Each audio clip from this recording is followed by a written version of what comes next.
الذين آمنوا وعملوا الصالحات كانت لهم جنات الفردوس نزلا صدق الله العظيم শুকরিয়া আদায় করতেছি মহান রব্বুল আলামিনের দরবারে।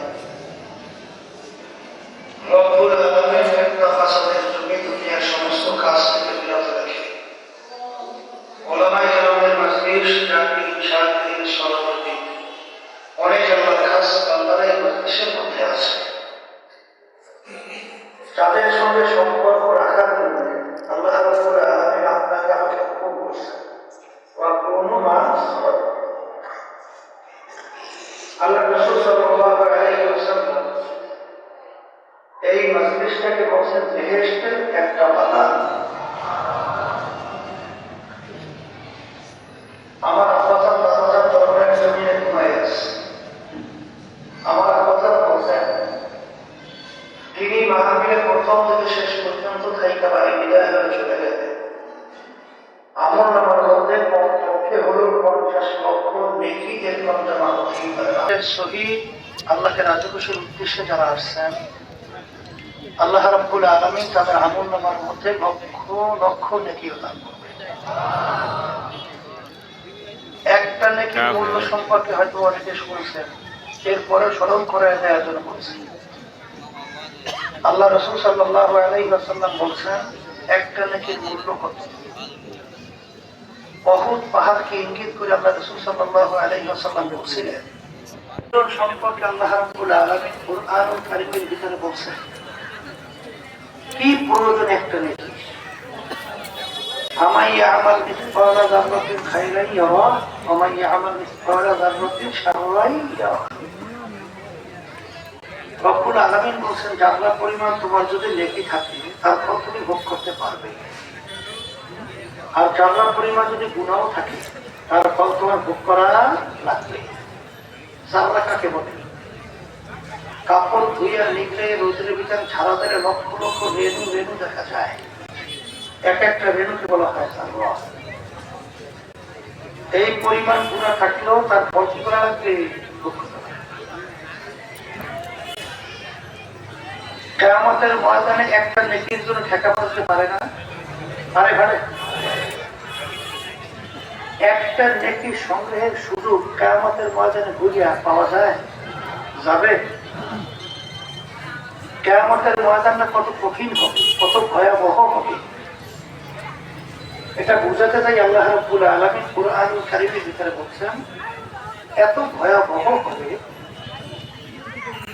ইয়াউমা ইয়াফিরুল মারউ মিন আখিহি ওয়া উম্মিহি ওয়া আবিহি ওয়া সাহিবাতিহি ওয়া বানিহি লিকুল্লি ইমরিইন মিনহুম ইয়াউমা ইযিন শা'নুন ইউগনিহি।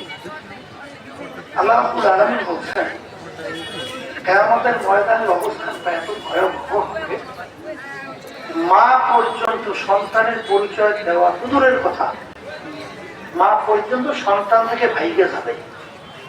কে বলছে? তাহলে ওই কঠিন মুহূর্তে কেউ কাউকে নেকি দিবে চিন্তা করা যায়? চিন্তা করা যায়?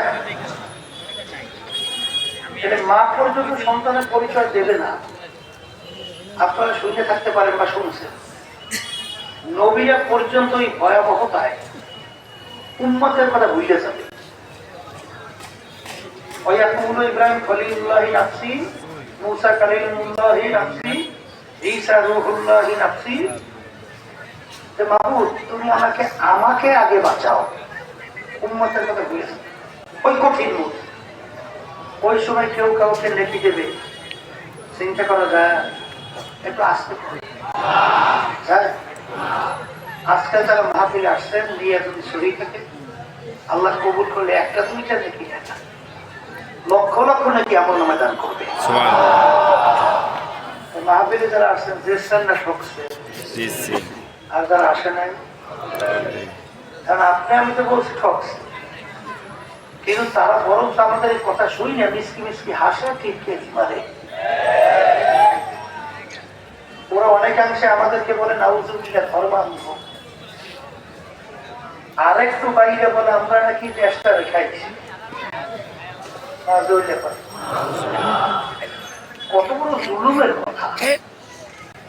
প্রেসিডেন্ট থেকে এলাকার চৌকিদার পর্যন্ত হুজুরে চালায় না খাজুরেরা,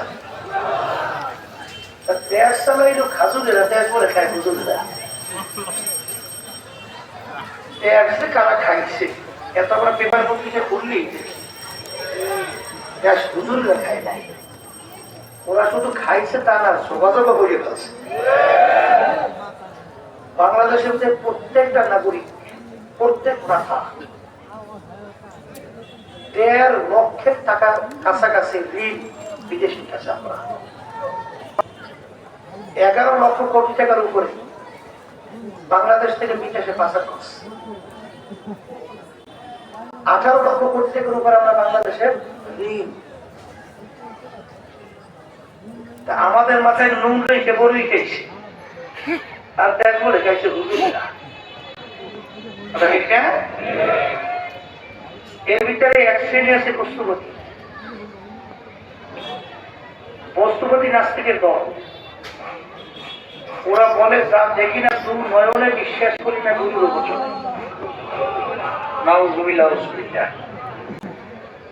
দেখে না বিশ্বাস করে। আমি যেমন বাজানদেরকে বলি যে ওদের একজনকে আমি যদি জিজ্ঞাসা করি, আপনি জিজ্ঞাসা করেন তুমি কি জ্যান্ত না মরা, বলবে আমি জ্যান্ত। জ্যান্ত মানে কি তার ভিতরে রূহ আছে না নাই? যদি জিজ্ঞাসা করেন যে বেশ ভালো কথা, তোমার ভিতরে রূহ আছে, তুমি স্বীকার করছো না, তাহলে বলো তো তোমার রূপটা কালা না নীলা না ধলা, লাম্বা না চ্যাপটা না গোল, পারবে? তাহলে ওই ওর রূপ কি ও দেখ, তাহলে স্বীকার করে না রূহ আছে? তাহলে তুমি যে বিশ্বাস করো তোমার রূহ আছে নাকি দেখো নাই, তাহলে সেই মালিক তোমার ভিতরে কুকুরের রূপ নেই, তোমাকে হাঁটাইতে চলাইতে কথা বলাইতে কাজ করাইতে পারে, সেই মালিক কবরে বুঝে কবরে নাকি আজাব পেতে পারে না? পারে? ওরা সৃষ্টিকর্তা তালাশ করিয়া পায় না, সৃষ্টিকর্তা তালাশ করিয়া পায় না। এখন একটা উত্তর তো দেওয়া লাগবে, তালাশ করতে করতে পাইছি। ওরা বলে বান্দর যায়, ওরা কি মানব থেকে সৃষ্টি। এই যে কিছুদিন আগে ফ্যাসিস্ট, খুনি, গুমি, টাকা পাচারকারী, জুলুম, মিথ্যাবাজ দেশ থেকে পালাইল না ৫ই আগস্ট, জুনের কিছুদিন শোনেন নাই? ওরা এই দারুইনের থিওরি ক্লাস 7 না কোন পর্যন্ত নিয়ে আসছিল এই বছর সিলেবাস। আগে তো ইউনিভার্সিটি লেভেলে ছিল, কথা বুঝলেন? এখন নিষ্পর্ধ নিয়ে আসছে। আমাদের ভবিষ্যৎ মুসলমান প্রজন্ম সন্তানগুলো সব নাস্তিক বানাবার জন্য বিভিন্ন ধরনের নীল নকশা অনুযায়ী কাজ করতেছে। মুসলমানদের ইতিহাস, ভারত উপমহাদেশ মিথ্যা ইতিহাস সংরক্ষণ করিয়া পাঠ্যসূচিতে ঢুকে গেছে। অর্থাৎ মুসলমানদের নাকি ভারত উপমহাদেশ করে ওই কোন অবদানই বলে নাই, সব বলে ওদের অবদান। ওদিকে ভারত উপমহাদেশ ব্রিটিশ খেতাব আন্দোলনের সবচেয়ে বড় ভূমিকা কাদের ছিল? সব মিথ্যা ইতিহাসের মাধ্যমে মুসলমানদের বিতর্কিত ইসলামকে বিতর্কিত করার জন্য কত বড় ক্ষোভই ছিল। মিথ্যা ইতিহাস বাচ্চাদেরকে শিখায়, কথা ঠিক কিনা? তো ওরা পাইছে বান্দরের কেমনে